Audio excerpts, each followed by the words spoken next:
Prontinho, pode iniciar. Obrigado. Pessoal, boa noite. Nós vamos hoje para a nossa segunda aula de análise topográfica.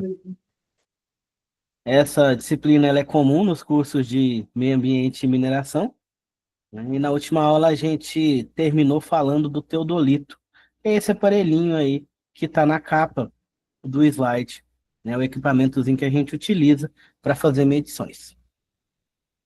Isso aqui a gente já viu, só passar para frente.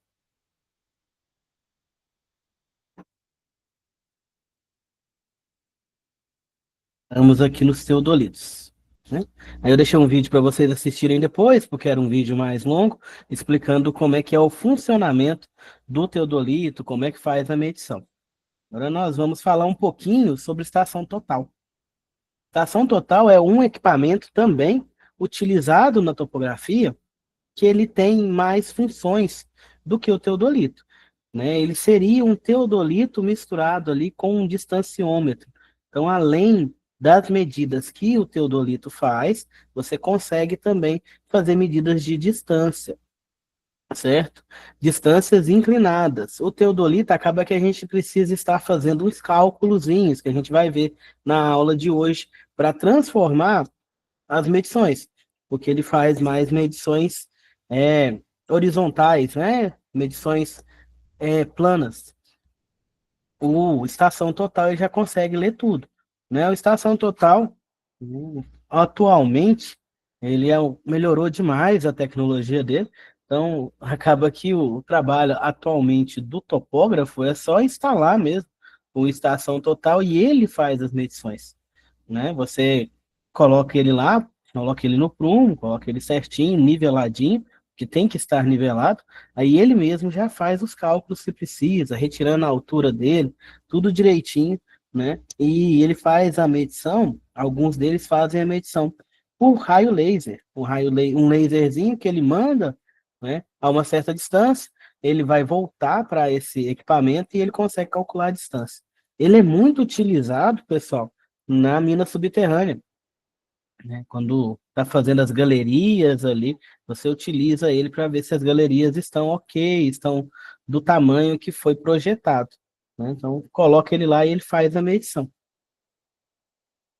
Ele armazena as medidas que fornecem informações mais precisas do terreno do que o teodolito, né? Posteriormente, você descarrega todas essas informações em um computador através de um software específico e consegue fazer os mapas, que aí entra a outra disciplina, o geoprocessamento, né? A gente pega a topografia, no caso, faz as medições, o geoprocessamento a gente vai jogar essas medições em softwares para que a gente possa desenhar, né, a nossa mina, a nossa área, o nosso terreno, o que for que a gente está medindo ali, certo?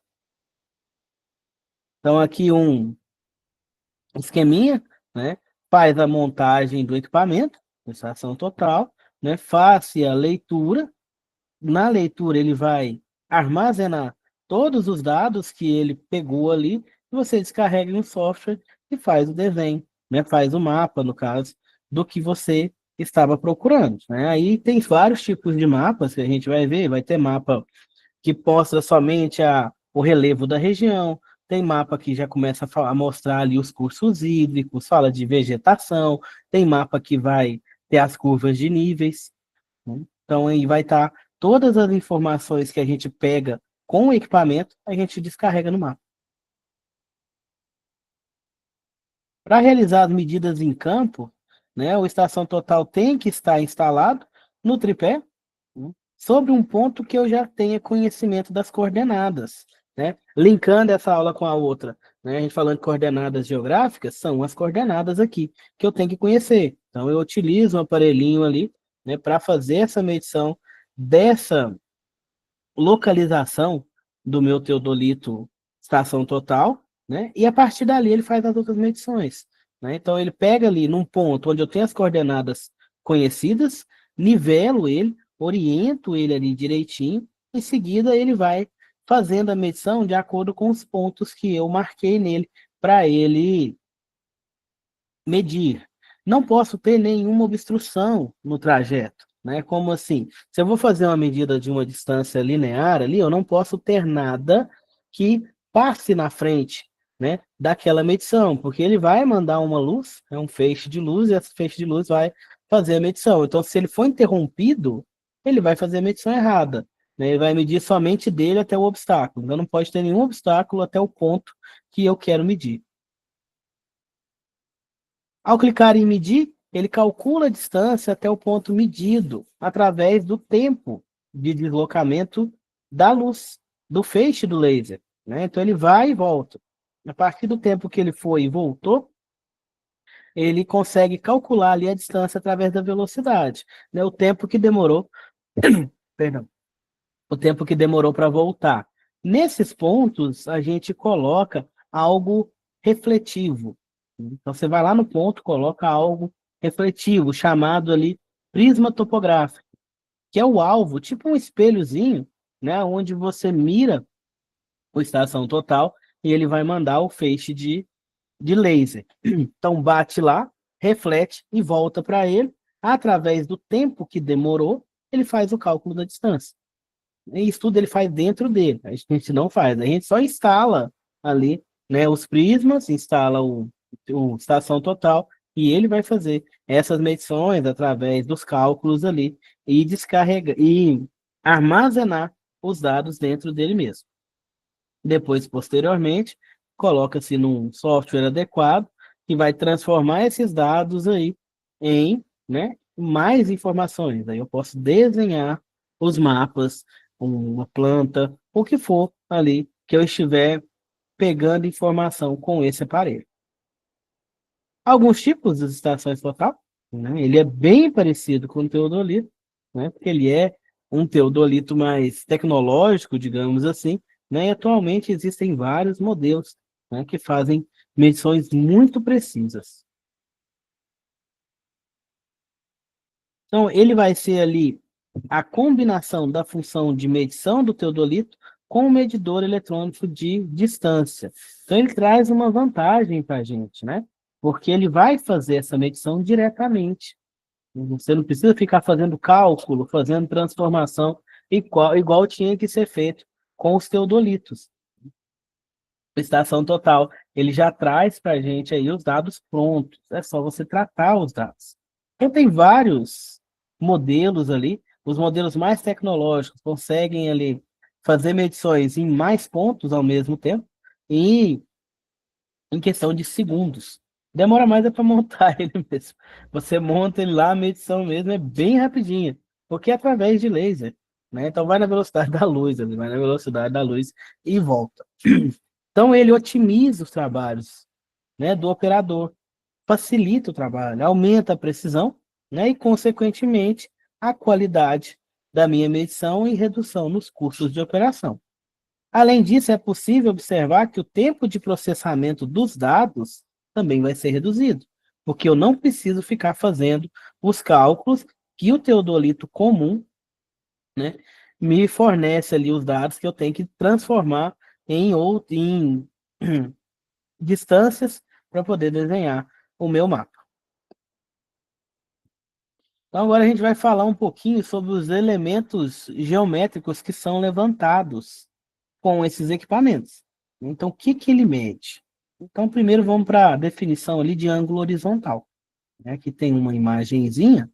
O ângulo horizontal, pessoal, é uma medida angular que considera somente o plano horizontal. Então, eu teria ali dois alinhamentos em um terreno e eu pego o ângulo entre esses dois alinhamentos. Aqui está um exemplo aqui de uma cerca, né? Então, o ângulo vai ser o ângulo horizontal vai ser o ângulo entre uma parte da cerca com a outra, né? A maioria das vezes ali, quando é quadradinho, ele vai ser um ângulo próximo de 90, mas em terrenos mais irregulares eu vou ter ângulos diferentes de 90 graus.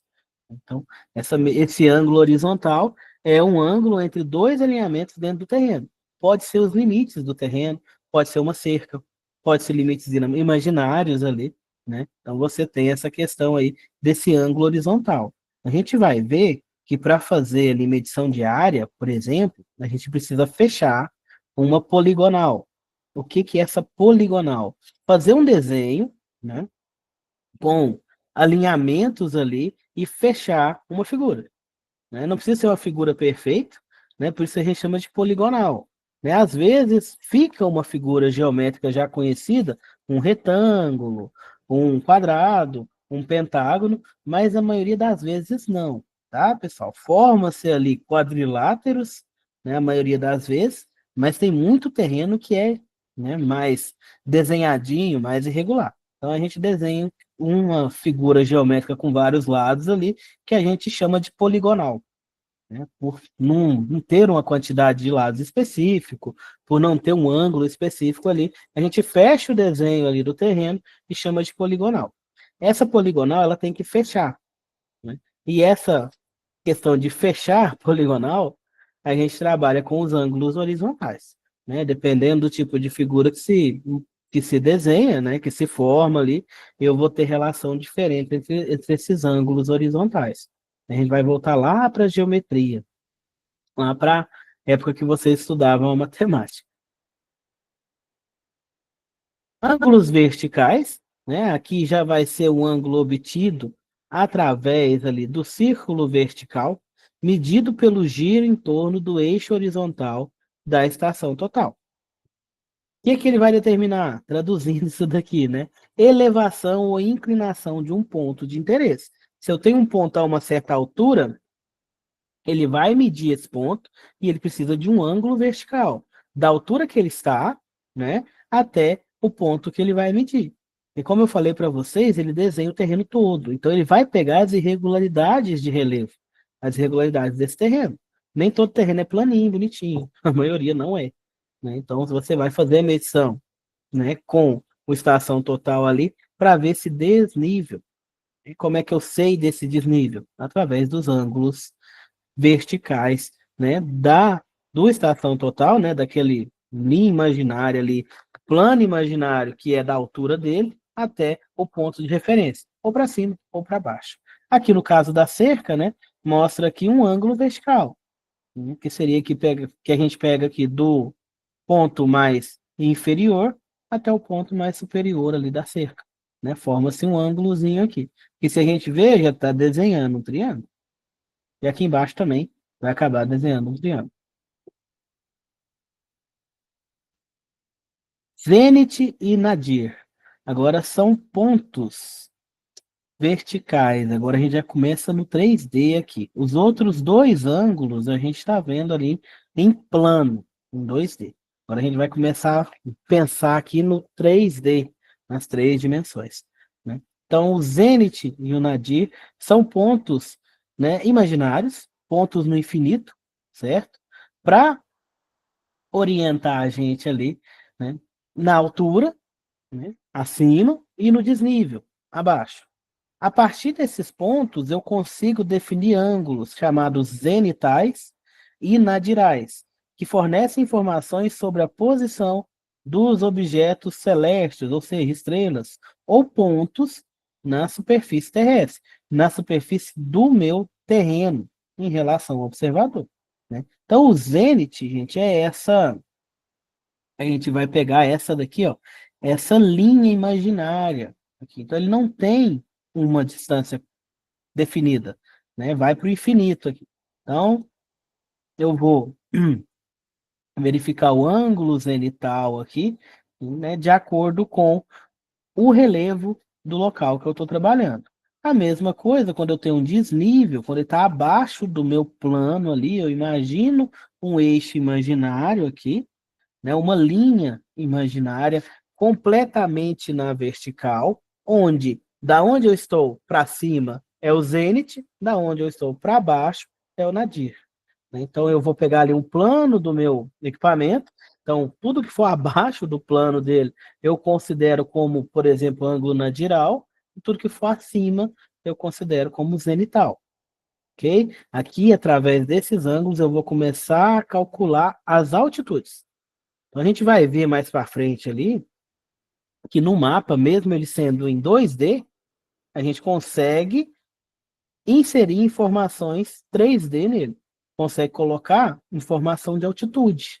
Então, além da área, da distância, que é medições, são informações em 2D, em duas dimensões, perdão, em um plano imaginário, eu vou ter a terceira dimensão ali nos dados que eu colocar, que vai ser as alturas, que vai ser a altitude, que no caso vai ser através desse zenith e desse nadir. Essa linha imaginária que a gente tem.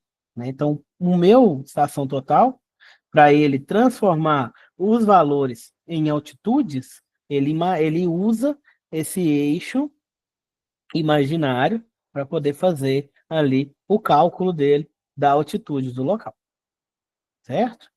É um pouquinho, né, complexo entender, mas aqui está só te explicando o que o equipamento precisa para ele funcionar, né, através dele, dentro dele, os cálculos que ele faz. Distâncias. A distância total utiliza ali, no caso, o raio, né, laser controlado pelo topógrafo, para medir a distância horizontal, vertical ou inclinada.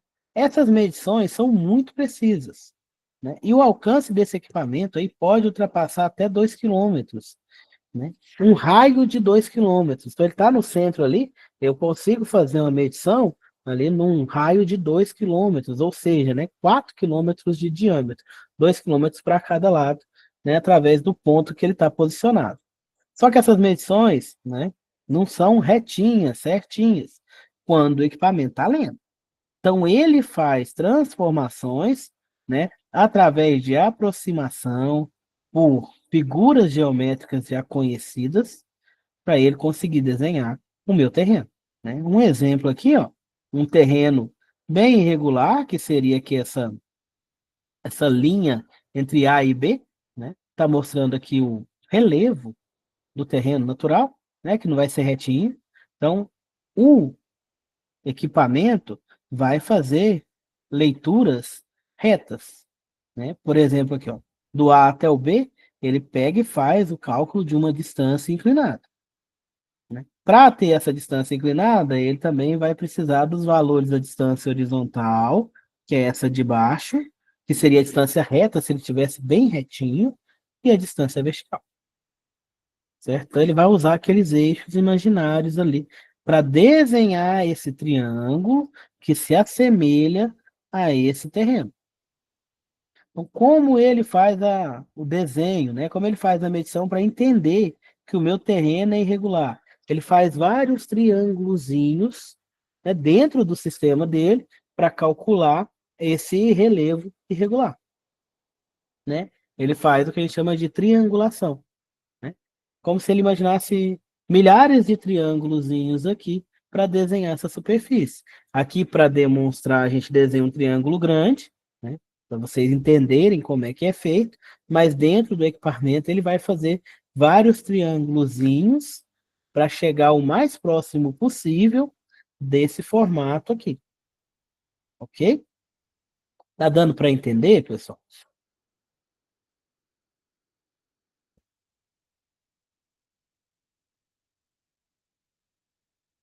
Beleza, obrigado pela confirmação.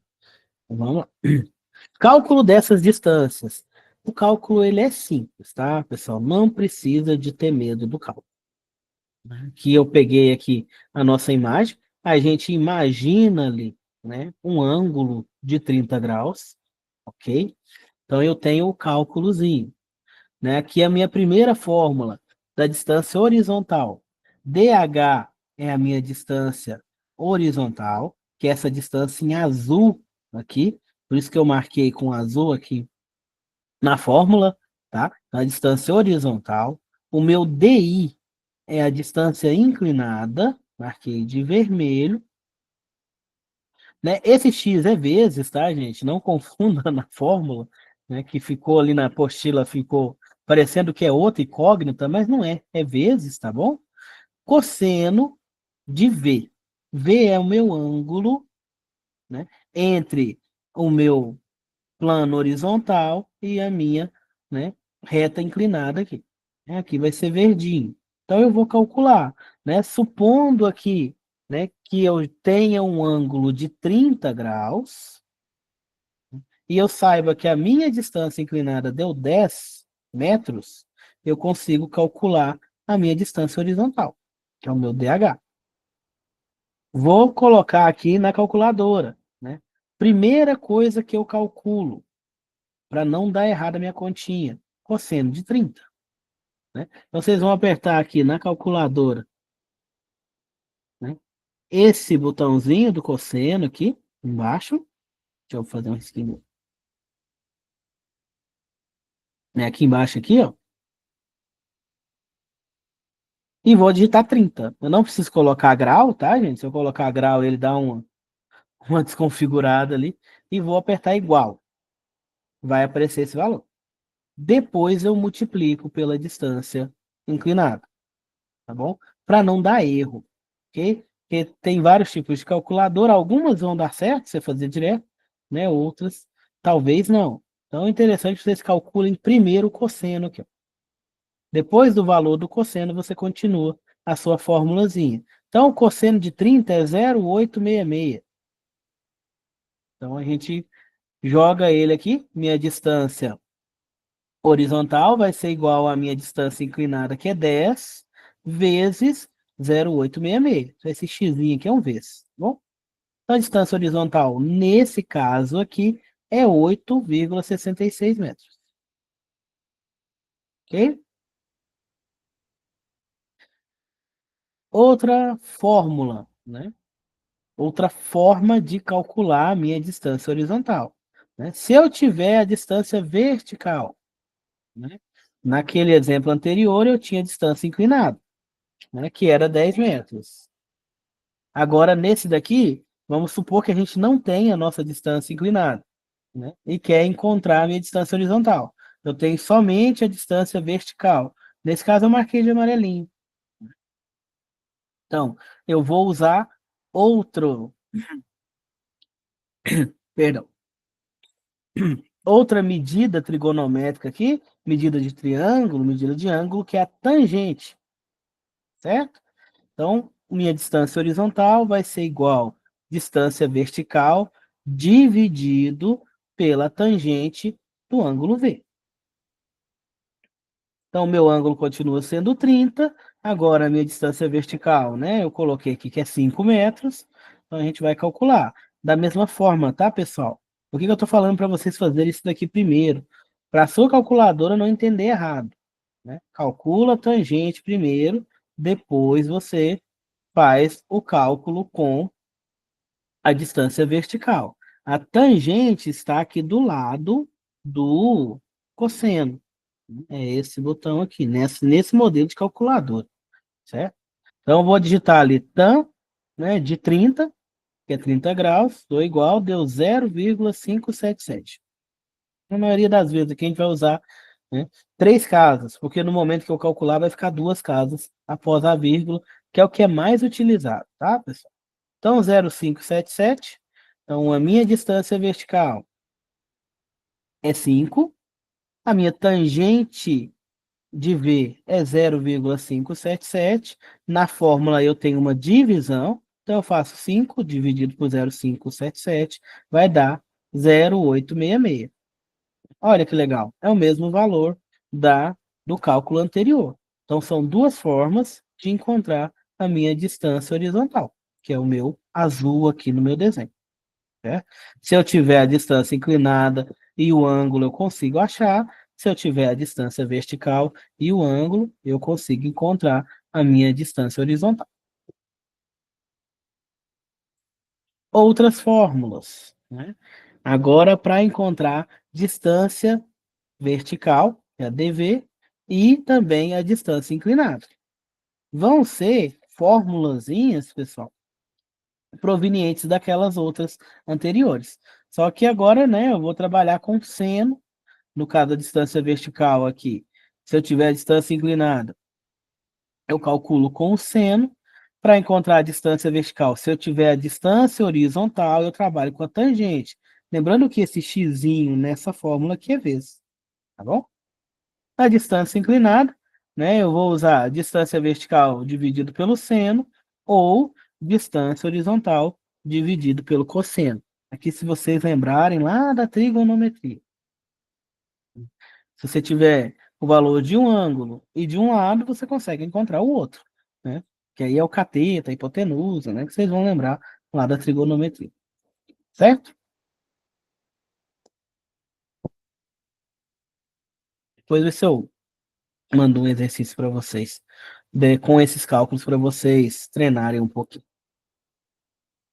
Ângulos horizontais internos. Então, né, a gente estava falando que o terreno nem sempre vai ser um retângulo perfeito, um quadrado perfeito. Então, ele vai ter, né, diferentes formatos ali. Então, essa daqui é a minha poligonal, que eu desenho, né? Nesse caso aqui, vamos falar que é os limites de um terreno, ok? Então, tem os ângulos horizontais. Lembra deles?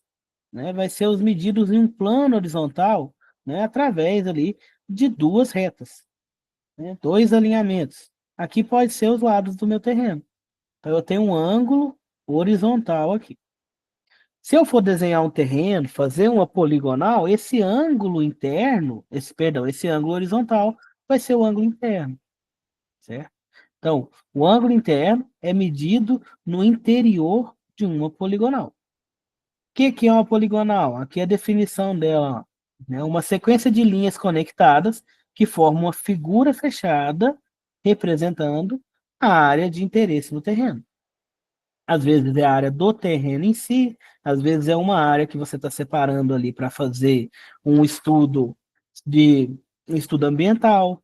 Talvez você está pegando uma área ali para ver a questão de água, para ver a questão de vegetação, pessoal do meio ambiente, pessoal da mineração, está pegando uma área ali para você desenhar, né, verificar o que é a geologia daquela região, verificar se tem minério ou estéreo, né, tudo isso daí eu preciso me orientar, né? Eu preciso ter orientação.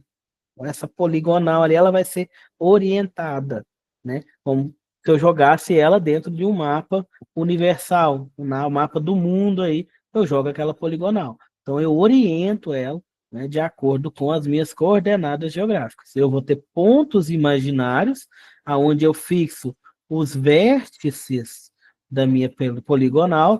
Vértice é o encontro de duas retas, tá bom? Dois alinhamentos, né? E através desses pontos eu consigo calcular as distâncias se eu tiver os ângulos aqui internos dessa poligonal. Isso daí tudo o meu teodolito mede, né? Lembrando lá, o estação total ele faz esses cálculos todos sozinho dentro dele. O teodolito comum não faz. Ele te dá os valores. Te dá aqui os valores dos ângulos, né? Essa distância que você se vira para achar, digamos assim, né? Brincadeira. Né? As primeiras você mede, as outras você consegue encontrar através de cálculo. Né? Então, o teodolito comum precisa ali de um pouquinho de cálculo para poder você desenhar, interpretar, né? Trabalhar os dados que ele te dá. Ele te dá as medições, o restante é você que faz. Ok? Soma dos ângulos internos. Como eu falei para vocês, a poligonal tem que fechar. E não é fácil ela fechar, não, pessoal. Né? A gente faz tudo ali, a gente sempre tem um erro, né? Tem um errozinho. Né? A gente joga ali um errozinho ali de 5%, 2%. Então, nem sempre ele fecha. Então, eu faço alguns cálculos, alguns ajustes técnicos ali com os dados que eu peguei nas minhas medições, o meu teodolito me forneceu, certo? E uso esses cálculos para fechar a poligonal. A última distância a gente nunca mede, porque senão não fecha, né? Você vai desenhar ela, fica um pouquinho ali com uma abertura, porque pode acontecer erro, tá? Né? Existe o erro do equipamento, que é um erro mínimo, mas tem, né? Porque nada ali vai ser 100%. Então, é um errozinho mínimo, mas existe esse errozinho mínimo dentro do meu equipamento, dentro do meu aparelho, certo? Uma forma aí de dar uma reduzida nessa questão desse erro, para que ele não me atrapalhe, não me gere, né, nada ali na frente, é utilizar o cálculozinho das somas dos ângulos internos de uma poligonal. Essa fórmula é geral, tá? Qualquer poligonal que seja, qualquer desenho fechado, independente do número de lados, eu consigo utilizar essa formulazinha, tá bom? Então, eu desenhei aqui a minha poligonal. Essa poligonal em questão tem 5 lados. Vamos lá, só um minuto. Um, que é o AB, 2, BC, 3, o CD, 4, o DE e 5, né, o EA. Certo? Então, eu tenho 5 ladinhos nele. Ele seria, né, um pentágono. Mas não é um pentágono porque tem ângulos diferentes, ali está bem irregular. Então, uma poligonal de 5 lados. Né? Como é que eu vou saber qual que é o valor, né, da minha soma dos ângulos internos? Eu tenho a fórmula, que é soma dos ângulos internos, HZI, porque são ângulos horizontais internos, beleza?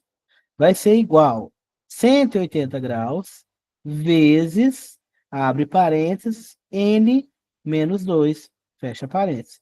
N é o número de lados da minha poligonal.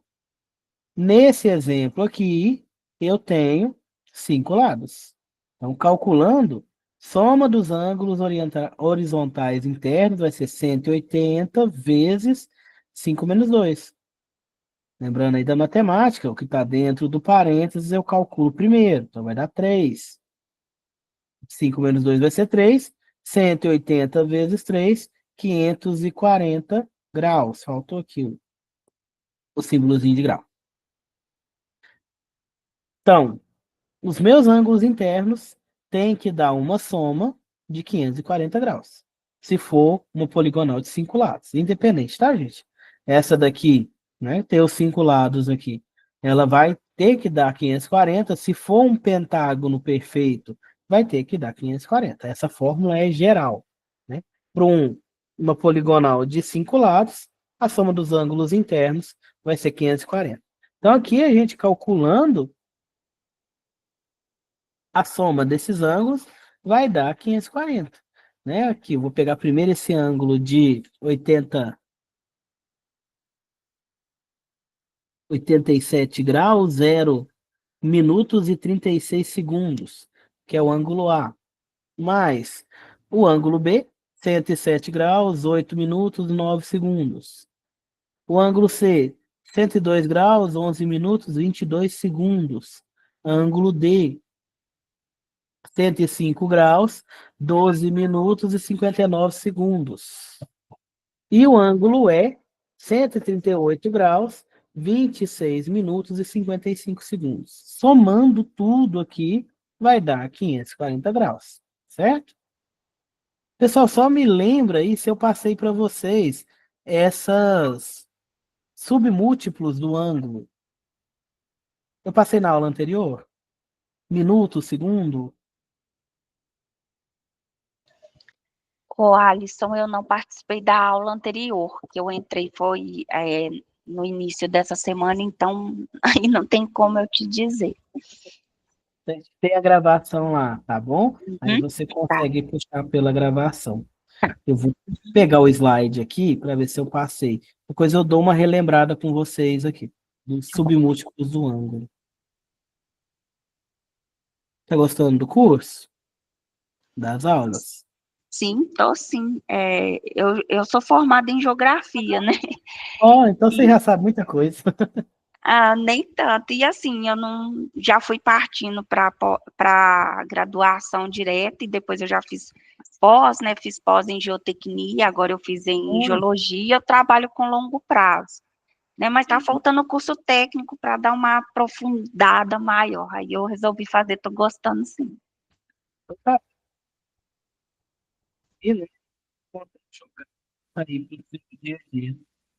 Pessoal, no slide eu coloquei lá, esses submúltiplos aí. Só lembrando, né? 1 grau, né, vai ter 60 minutos, né, então o grau ali é dividido em 60 partes, né, 60 minutos.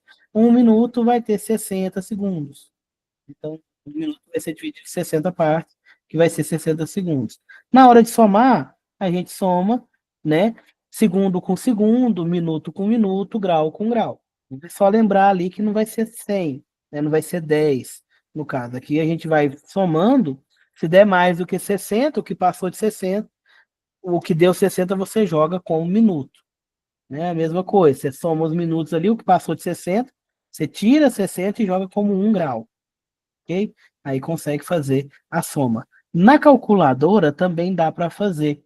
Tá bom, pessoal? Você pode pegar a calculadora e fazer direto nela. Deixa eu só voltar na imagem aqui da calculadora. Né? Aí na calculadora não vai ter lá bonitinho, grau, né? Pelo menos nesse modelo que eu tirei a foto aqui, que é a que eu tenho, não tem lá grau, minuto, segundo. Quando você digita nela, fica parecendo que é só grau, mas só que ela entende que é grau, minuto e segundo. Vou voltar na imagem. É esse botão aqui, pessoal, que tem ali, né? No desenho é grau, minuto, que é uma vírgulazinha, segundo, que é 2 vírgulazinhas. Aí, para eu digitar o valor do ângulo quebrado na calculadora, eu coloco ali, por exemplo, 90 graus. Aí eu ponho 90, aperto esse botão. 30 minutos. Escrevo 30, aperto o botão de novo. Aí ele entende que é minuto. Né? E 5 segundos. Digito 0,5, aperto esse botãozinho de novo, ele vai entender que é segundo. Aí eu coloco mais e continuo o cálculo. Tá bom? Ela entrega para vocês aí o valor certinho. Então aqui, né, minha somatória dos ângulos internos do pentágono aqui vai ser 540 graus. Nossa, pessoal, desconfigurou aqui, perdão. Ângulos verticais, né? Lembrando lá do zênite e do nadir, a gente tem ângulos com origem no horizonte. São denominados ângulos verticais ou inclinação e varia de 0 a 90. Eles podem ser direcionados ascendente para cima ou descendente para baixo. Né? Aqui na imagem a gente tem aqui um ângulo ascendente vertical. Ele está subindo esse ângulo. É por isso que ele é ascendente vertical, esse aqui. E eu tenho um ângulo vertical descendente. Eu imagino aqui, né, que eu tenho o meu horizonte seria o zero, né, imaginando um plano cartesiano aqui, a minha linha do horizonte seria o zero. Então, o ângulo que vai para cima é o ascendente, o que vem para baixo aqui, né, vai ser negativo para a gente, é o descendente. Né? Agora, ângulos com origem no zênite ou no nadir, né, utilizando como origem aqui o eixo Y, que é o eixo vertical, são conhecidos como ângulo zenital ou nadiral. Bom, aqui o ângulo zenital, que eu estou medindo a partir dele, né, a partir desse eixo imaginário aqui, um ângulo zenital, porque está acima, o nadiral está aqui embaixo, né, que vai estar abaixo da minha linha do horizonte. Né? A minha linha do horizonte aqui eu considero como zero. Né? Eu imagino um plano cartesiano, né, no ponto que eu estou, que tem um plano retinho ali. Ok? Cálculo de distância entre pontos. Aqui agora a gente já vai lá para geometria analítica. Eu vou ter pontinhos aqui. Eu consigo calcular a distância entre os pontos. Ponto 1 e o ponto 2, por exemplo, tendo as informações do azimuth ou rumo dele, né, em relação ali ao norte magnético, né, perdão, norte geográfico, certo? Eu consigo jogar esses pontos em um plano, ele vai desenhar para mim esses pontos orientados de acordo com o norte, né? Aqui esse N aqui é o norte geográfico, certo? E eu consigo calcular as distâncias.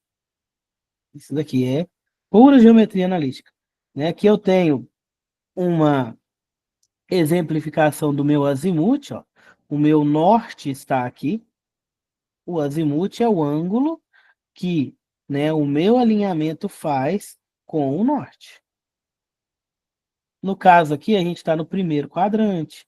Imaginando aqui, ó, que eu teria 360 graus, aqui de 0 a 90 é primeiro quadrante, de 90 a 180 é segundo quadrante, de 180 a 270 terceiro quadrante, 270 a 360, quarto quadrante. Aí aqui, lembrando lá da primeira aula, o rumo é igual ao azimuth no primeiro quadrante, certo? Aqui no ponto 2, eu já vou estar no meu segundo quadrante. Já passei de 90. Então, meu azimuth vai ser um valor maior do que 90. O meu rumo nunca vai ultrapassar 90. Então, o rumo vai ser esse valor aqui, ó.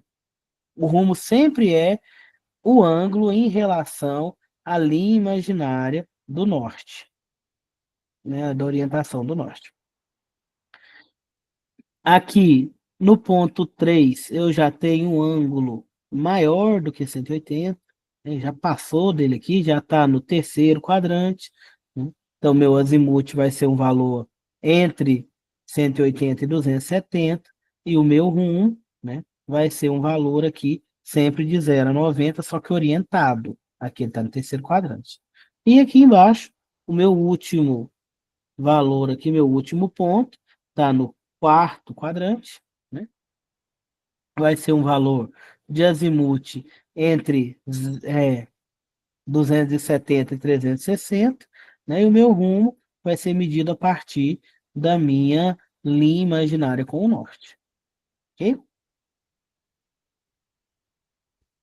Aqui agora eu vou pegar o outro material, pessoal, só um momento.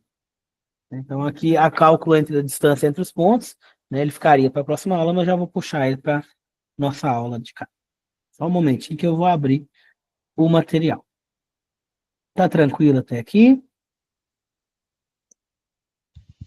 Tá sim, até agora tá tranquilo. Beleza. Deixa eu só abrir aqui, pessoal. Tá abrindo aqui o PowerPoint?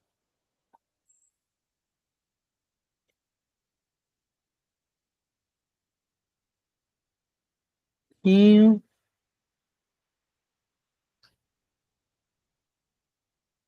vamos continuar.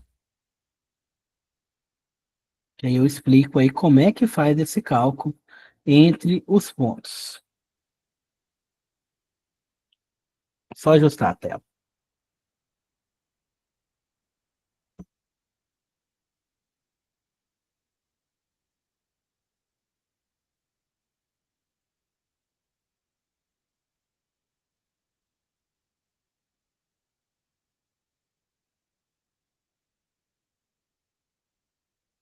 Um momento, eu peguei a apresentação antiga. Agora sim.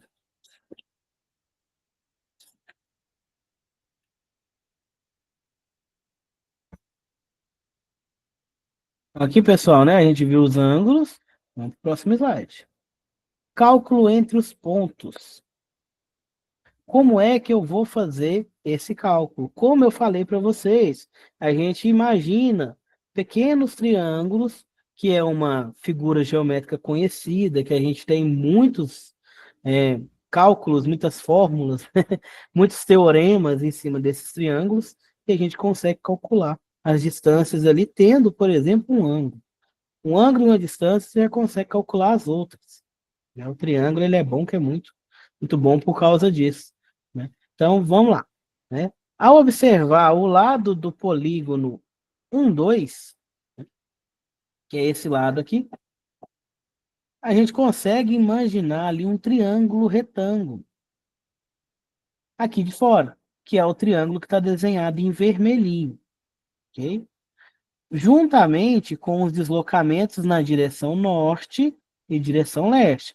Ou seja, direção norte é o valor que está aqui, direção leste é o valor que está aqui, certo? Esses valores, né, são os catetos desse triângulo retângulo imaginário que eu desenhei aqui. Enquanto a distância entre 1 e 2 vai ser a minha hipotenusa, né? Lembrando lá do triângulo retângulo. O que, que é um triângulo retângulo? É um triângulo que tem um ângulo reto, que é um ângulo de 90 graus. Ok? Os dois lados desse triângulo que formam esse ângulo de 90 são chamados de catetos. O lado inclinado, que é a união desses dois segmentos ali, desses dois catetos, é chamado de hipotenusa. Aí entra lá no teorema de Pitágoras, né? Hipotenusa ao quadrado é igual à soma do quadrado dos catetos. Ok? Então aqui desenhei o triângulo retângulo, eu quero saber o valor da hipotenusa, que é o lado do meu terreno, certo? Os outros valores aqui são valores imaginários. A gente está, não imaginário, né? São valores que você consegue ali através de desenho com eixos imaginários, né? Orientando ele dentro de um sistema cartesiano, onde o meu eixo Y é, né, a direção norte e sul, e o meu eixo X vai ser a direção leste-oeste.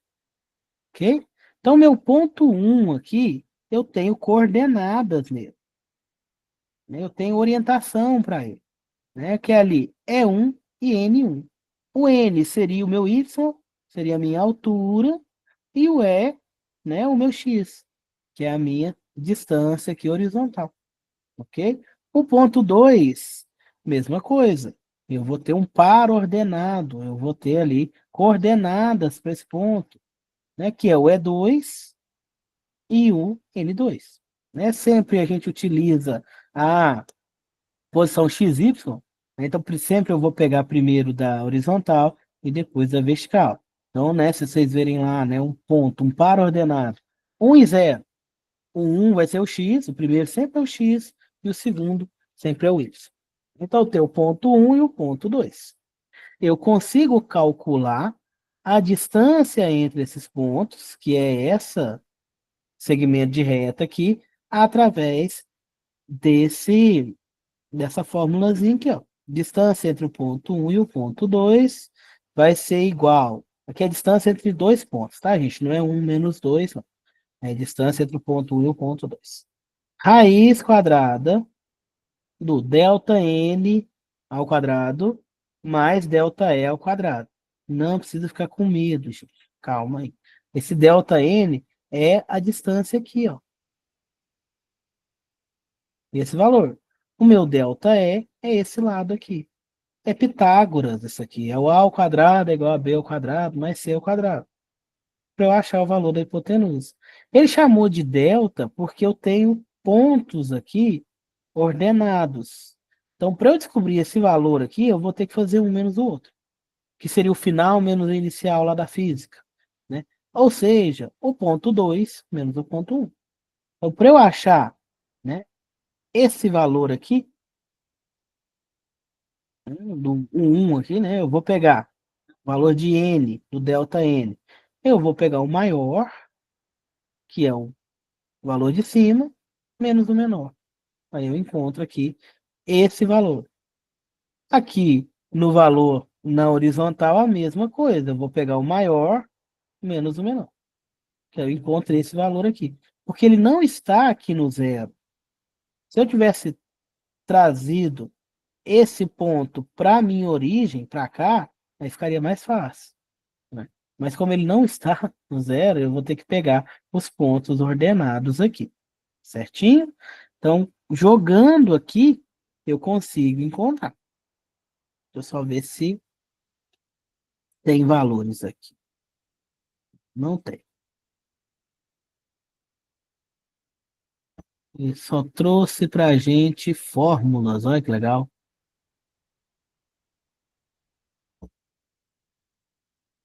Então, voltando aqui, pessoal, né? Se imaginarmos que cada retângulozinho aqui vale 1, né? Aqui seria 2. Né? Então, o meu delta n ali, ó, na minha fórmula, seria um 2. Ok? Aqui também, se eu imaginar que cada retângulozinho desses vale 1, eu tenho dois retângulozinhos. Então, o meu delta E seria 2 também.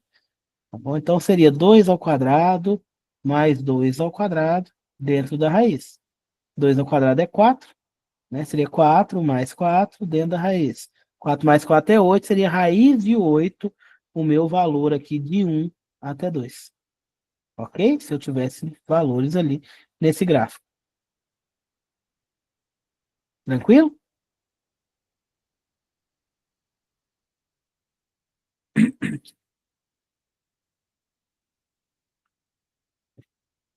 Continuando aqui. Da mesma fórmula, né, da mesma forma que eu calculo ali, eu consigo achar a minha distância entre um ponto e outro, ponto 1 e o ponto 2, eu vou conseguir fazer, né, o ponto 2 e o ponto 3. Também imaginando um triângulozinho, né? Aqui também vai dar um triângulo retângulo. Menorzinho, né? Mas eu tenho esse triângulo retângulo. Agora ele está todo dentro do meu polígono. Não tem problema, tá, gente? Se ficar dentro ou fora, desde que a hipotenusa aqui, ó, seja a minha distância, né? Que aí eu vou ter o valor conhecido da minha altura e o valor conhecido aqui da minha distância, perdão, distância horizontal. Mesma formulazinha, gente, só que agora é a distância entre o 2 e o 3, ok? Consigo fazer do mesmo jeito aqui, né? Analogamente, da mesma forma, né? Para o ponto 3 e 4 e, consequentemente, para o meu ponto, a distância entre os pontos 4 e 1. A fórmula não muda, tá? Vai ser sempre ΔN ao quadrado mais ΔE ao quadrado na raiz.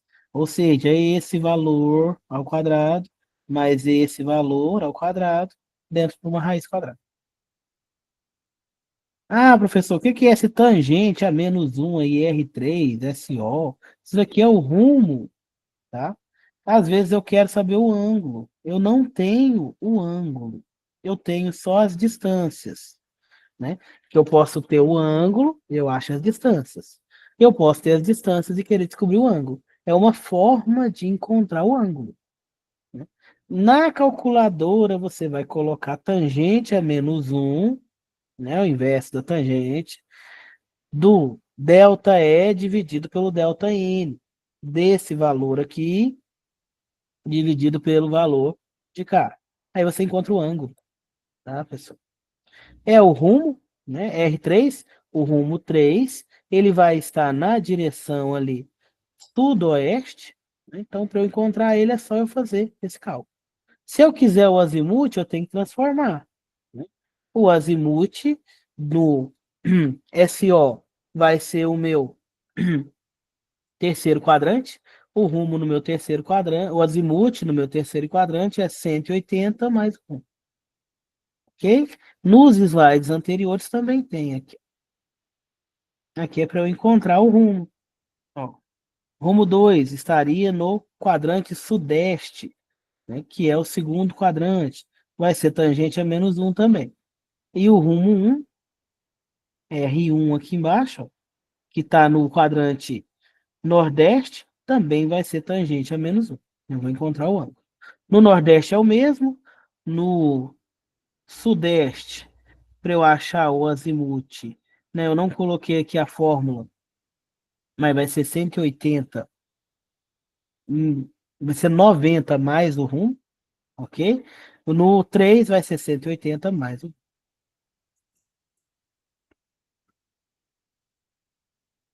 No quarto quadrante, né, vai ser também a tangente, seria ali 360 menos o rumo para você encontrar o azimuth.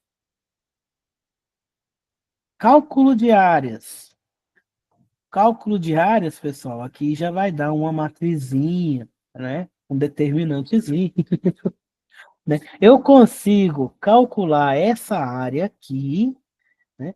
Com somente os valores dos meus pontos 1, 2, 3 e 4 orientados dentro de um plano cartesiano, certo?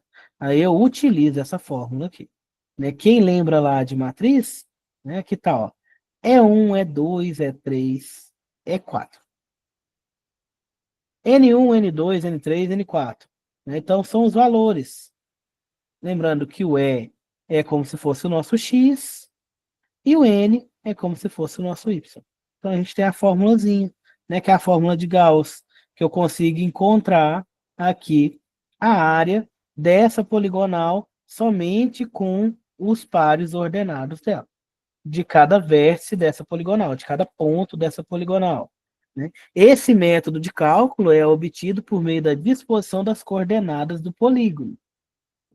O n vai ser o y e o e vai ser o x, de acordo com essa fórmula. Não é nada mais é do que um determinante aqui, tá, gente? Determinante de matriz.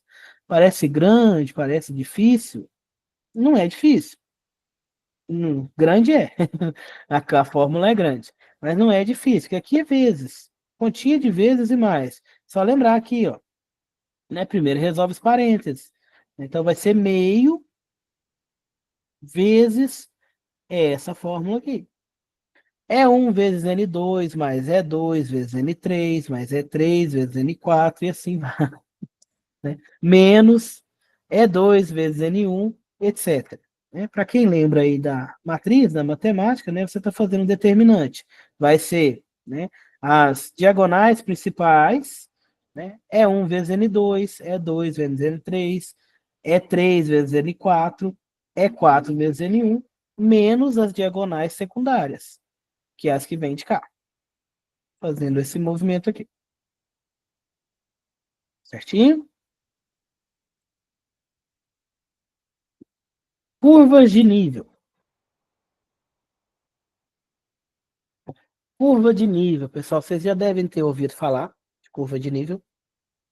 É um método muito utilizado. O pessoal às vezes confunde um pouquinho com a da agricultura, né? Mas a agricultura puxou o nome curva de nível da topografia, tá bom? Né? Lá na lavoura do meu pai, lá tem curva de nível. Na verdade, ela puxou o nome para ela. Curva de nível é um método utilizado para representar um relevo em 2D, você enxergando em 3D. É como se eu pegasse esse morrinho aqui, ó, e fatiasse ele em planos conhecidos, com alturas conhecidas. Lembra lá do Zenit? Seria altitudes conhecidas, eu peguei esse morrinho e fatiei. Né? Aí eu vou desenhar esse morro através de curva de nível. Ok? Aí a curva de nível da agricultura tem esse nome porque ela acompanha as curvas de níveis da topografia. Aí eles fazem a curva de nível aqui, né, para questão ali de água, né, para a água não sair arrastando o morro, levando tudo embora. Eles fazem ali, né, os reservatóriozinhos, as canaletazinhas nas curvas de nível, ou seja, nas altitudes conhecidas, né, e chamam de curva de nível. Mas a curva de nível, na verdade, nasceu ali da topografia, que é o método que a gente usa para representar relevo em um mapa. O mapa é plano, mas eu consigo representar o relevo através das curvas de níveis. Né? A partir do momento que vocês começarem a enxergar essas curvas de nível, vocês vão entender, né? Vai olhar ali, você vai começar a visualizar não somente o plano aqui, você já vai imaginar, né, o 3D, o relevo natural ali, o relevo com a altitude marcada. A curva de nível representa graficamente linhas imaginárias de altitude ou cota. Cota é altura, tá, pessoal? Altitude. Então é como se eu pegasse o morrinho, separasse ele aqui, ó, em cotas conhecidas, em alturas conhecidas. Né? Aqui essa imagem aqui ela exemplifica bem, né? É o meu morrinho fatiado. Então aí eu fatio ele aqui, ó. O desenho que ficou nesse plano, eu vou desenhar ele aqui no meu mapa. Os limites do meu morrinho aqui eu vou desenhar no mapa. Certo? O plano de baixo, a mesma coisa. Essas curvas de nível têm uma distância conhecida, uma altitude conhecida, tá? Se vocês verificarem nessa imagem aqui, vai ser de 10 em 10 metros. Não tem um padrão, tá bom, pessoal? Pode ser de 1 em 1 metro, de 10 em 10, de 100 em 100, depende da escala do meu mapa.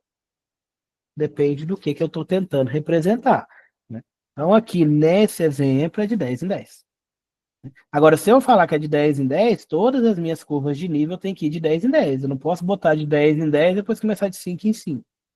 Tá ok? Então, se eu começar de 10 em 10 no meu mapa, a minha altura ali vai ser de 10 em 10. certo? Essas curvas são fundamentais para compreender o relevo de uma área, permitindo que o que a gente veja, né, o 3D aqui, a altitude dele em um mapa, numa carta, né, numa carta geológica, numa carta geográfica, né, são essas curvinhas de nível.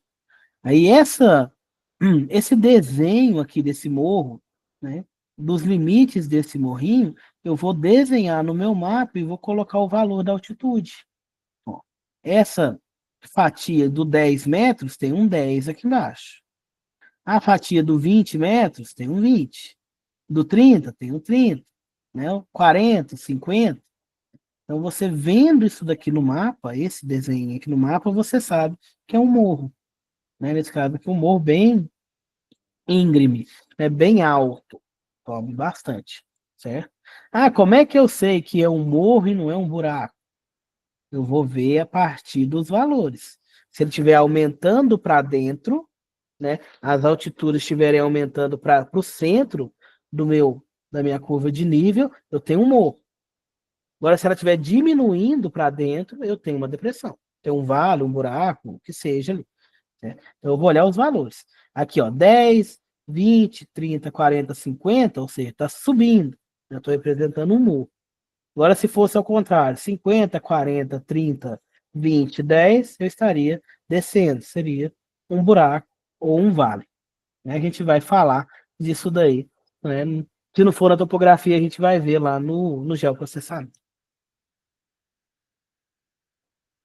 Então, as curvas de nível. O objetivo principal do traçado das curvas de nível é criar linhas que conectem pontos de mesma altitude, possibilitando que o que a gente visualize ali de forma clara um terreno, né, tridimensional, mesmo sendo no 2D. Aqui é um, né, feito manual aqui, onde fizeram as medições de altitude, né, e foi unindo os pontos de mesma altura para desenhar uma carta. Né? Aqui, ó, nesse exemplo aqui, está aumentando para cá. 90, está subindo aqui, quer dizer, 98,40, 98,80, 98,20, 99, 100 metros. Então é um morrinho, está subindo nessa direção. Certo? Deixa eu ter uns exemplos aqui. Normas para curva de nível. Primeiro, duas curvas de nível nunca se cruzam, né? Garantindo assim a clareza e precisão na representação cartográfica de um relevo, porque são alturas, não são linhas planas. Não tem como a altura de 10 encontrar com a de 5, certo? Vai ter uma descida ali, mas ela não vai ficar no mesmo ponto. Então ela nunca se cruza. Duas ou mais curvas jamais podem convergir e formar uma única curva. Não posso juntar duas curvas de nível em uma só, certo? Com exceção de paredes verticais, que aí, no caso, elas se cruzam. Bom? Então, nesse caso aí de paredes verticais de rocha, quando eu tenho um paredão mesmo, ali bem retinho, eu não vou conseguir representar ele com curva de nível. Eu vou ter que representar ele de outra forma, certo? Que aí vai ficar uma em cima da outra. Realmente, uma parede, se uma parede retinha, eu vou fatiar ela, todos os meus pontos estarão orientados no mesmo plano, no plano XY ali, no mesmo local, com altitudes diferentes, mas vai estar tudo no mesmo local. Né? Mas aqui é uma exceção da exceção. Naturalmente, isso não acontece. Tá? Você vai ter diferenças ali, mesmo que sejam pequenas, mas você vai ter diferença de distância. Difícil, impossível, podemos dizer assim, você ter um paredão completamente plano natural. Numa mina, né, numa lavra de blocos ali, onde eu tiro, por exemplo, mármore, que eu corto blocos de mármore, aí sim, lá eu tenho paredões completamente verticais, né, que eu corto ali com a máquina 90 graus, fica certinho. Agora, naturalmente, isso não vai acontecer. Retinho, retinho, não. Você vai ter um pouquinho de diferença. Uma curva de nível deve iniciar e terminar no mesmo ponto, evitando surgir abruptamente ou desaparecer repentinamente no mapa. Ah, professor, mas tem mapa que não aparece. É porque a parte representada ali, né, não representou a curva inteira. Né? A curva inteira ela se fecha, porque ela é um plano, é como se você estivesse fatiando, né, o seu relevo. Se não apareceu no seu mapa, na sua carta, é porque aquele pedaço ali não pegou a curva inteira. Okay? Uma curva de nível pode envolver outra curva, mas nunca a si mesmo, para evitar a ambiguidade e garantir a clareza no desenho. Nos cumes e depressões, o relevo é representado por meio de pontos cotados, destacando as altitudes exatas desses pontos específicos. Cume, pessoal, é o local mais alto do morro. A gente chama de cume. Tá? Depressão, né, é o local mais baixo ali de um vale, né, um buraco. Depressão vai ser um buraco, né, o ponto mais baixo ali. A gente chama de depressão. Então, o cume ali é o ponto mais alto do morro, ou a gente tem o ponto mais baixo ali de um buraco, né, de uma depressão, a gente marca ele. Nesse mapa aqui, ó, eu simbolizo ele com uma cruzinha, esse ponto mais alto. Porque ele não pegou uma curva de nível, mas eu sei a altitude dele. Então, eu simbolizo ele com uma cruzinha e escrevo o valor. Para eu saber que é o ponto mais alto do morro, que é o cume do meu morro. Só um momento que eu preciso ligar o meu computador aqui, que ele está descarregando. 1 minuto.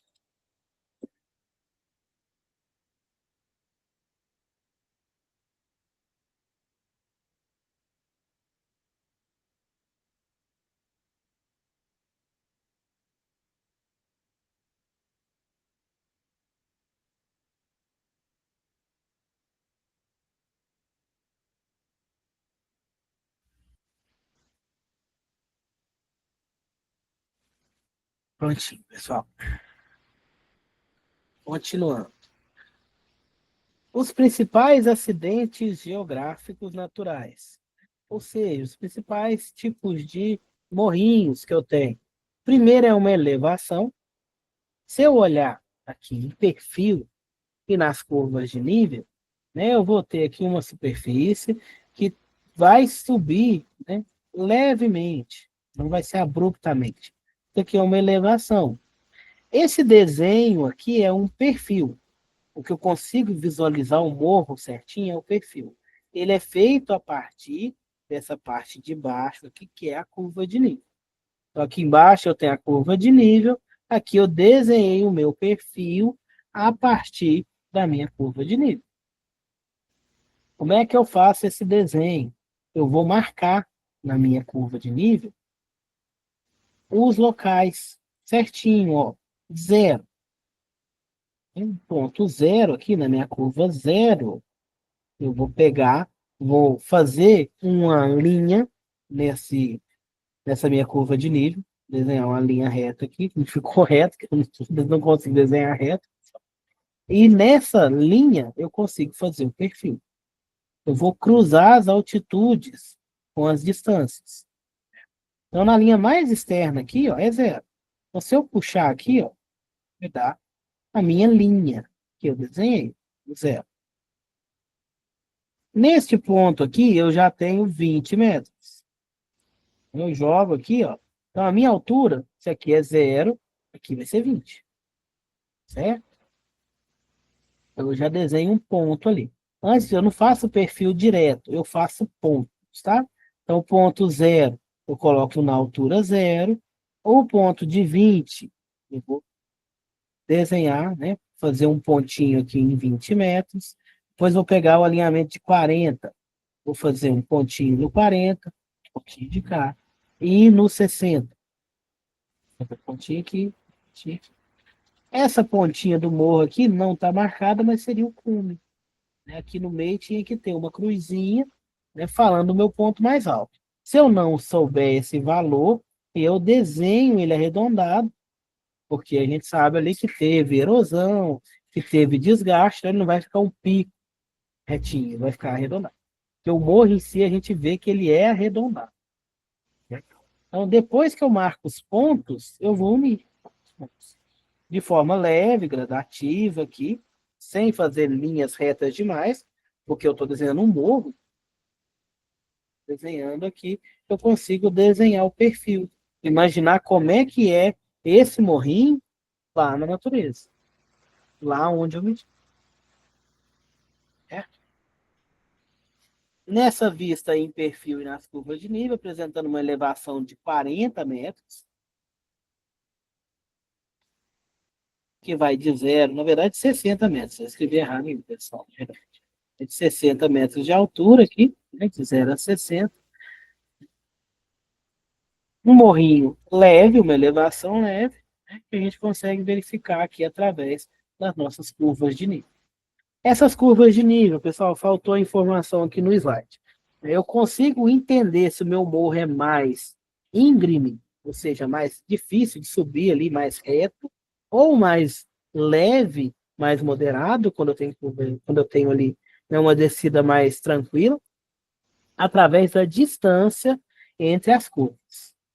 Quanto mais longe uma curva da outra, mais leve é a subida, menos inclinada ela vai ser.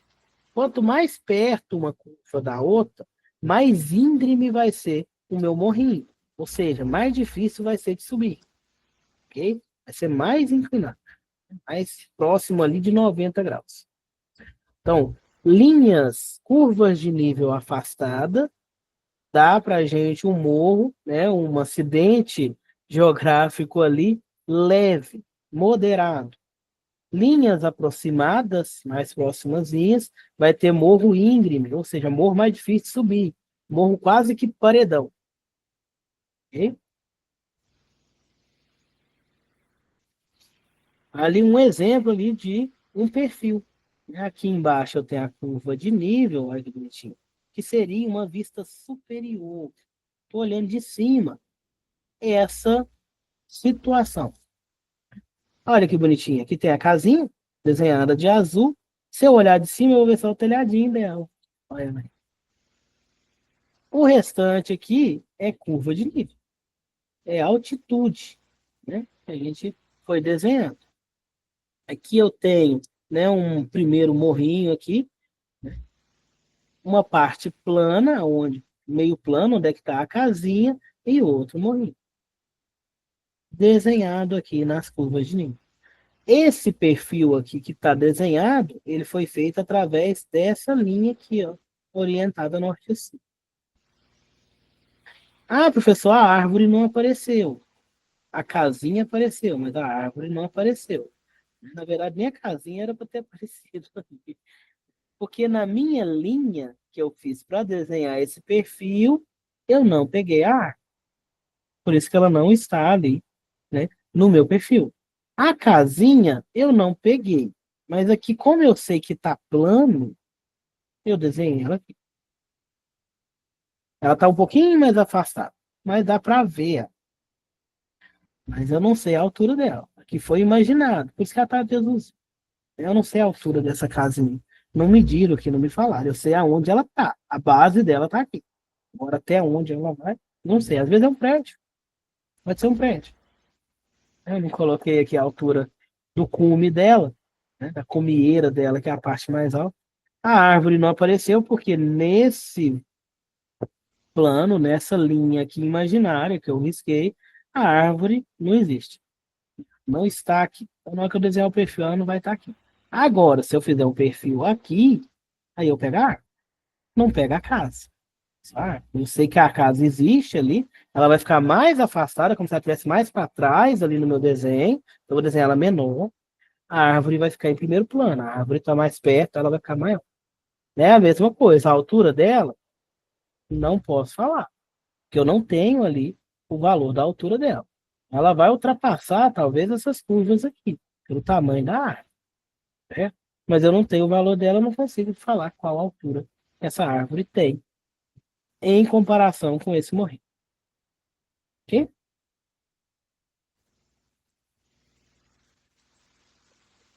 Depressão. A gente tem ali, né? Teve ali a elevação, que é subindo, agora a gente tem depressão, descendo. visto em perfil em curva de nível de um buraco, com 15 metros, por exemplo, de altura, é chamado depressão. Como é que eu sei que é uma depressão? Está bem ruimzinho de enxergar, mas eu tenho os valores. Aqui é 20 metros, aqui vai ser 15, 10, 5. Se eu estiver diminuindo para dentro, desenho, é uma depressão. Se eu estiver aumentando para dentro do desenho, é uma elevação. O que aconteceu aqui? Que eu estou aumentando. 0, 20, 40, 60. Aqui eu estou diminuindo. 20, 15, 10, 5. Então aqui é um buraco. O de lá é um morrinho, que é uma elevação. Ok? Colo. Trata-se de uma quebrada ou garganta, onde as linhas de Talveg, geralmente duas, e os divisores de água, normalmente dois, se curvam abruptamente, alterando a direção. Esses pontos são cruciais para entender, por exemplo, a dinâmica da água em um relevo.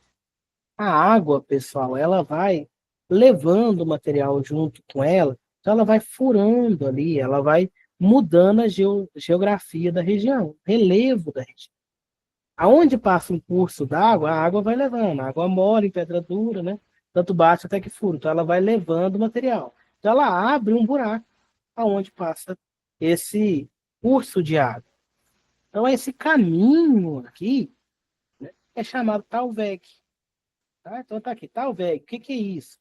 Vem do alemão e significa caminho do vale, né? É por onde a água anda. Onde ela anda aqui, ó, ela modifica o relevo, ela fura. Então aqui eu vou ter, né, um vale. Vale é isso, tá bom? Né, o vale é um local onde eu tenho dois morros, né, duas elevações e uma depressão no meio ali. 99% das vezes tem um curso d'água, ou já teve um curso d'água ali no pé, no ponto mais baixo do vale. Que a água formou, né? Então, ali está mostrando para a gente ali o Talweg, né, que é onde essa água está andando, está levando material, está erodindo, está mudando o relevo da região. O colo é tudo, tá bom? O colo é a junção de tudo.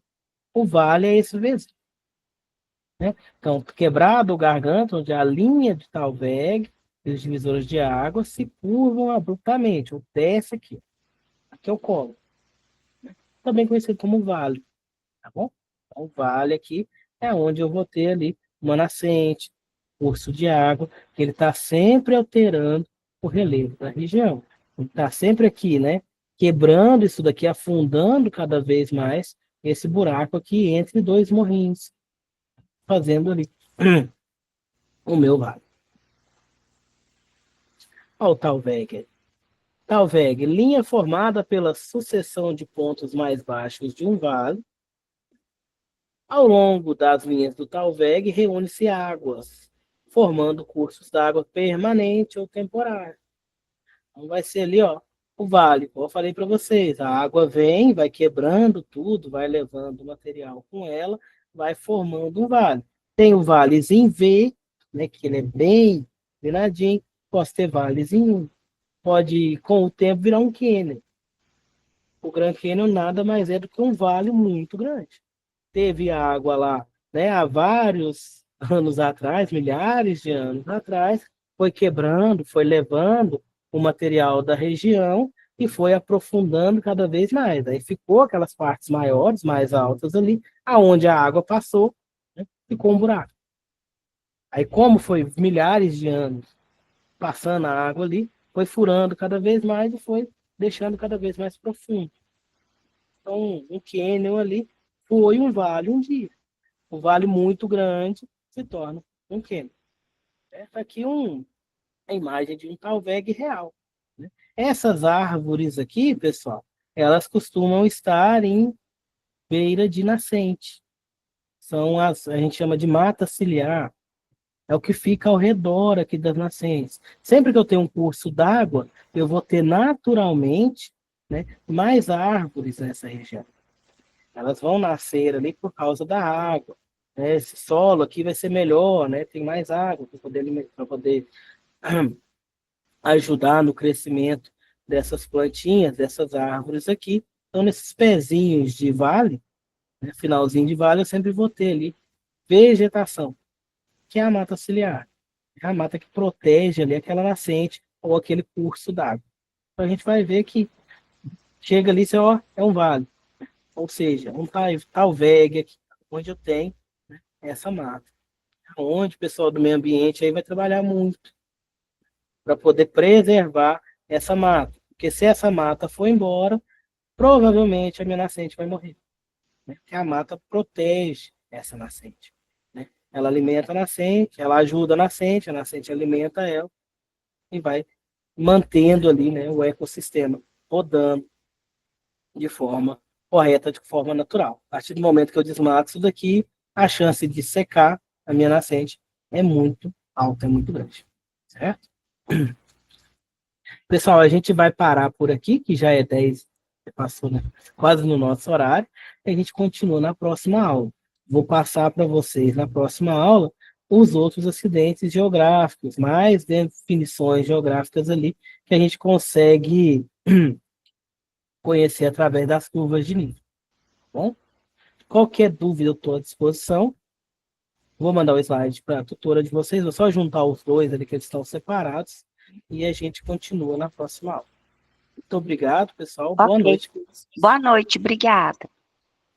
Até mais. Até, tchau.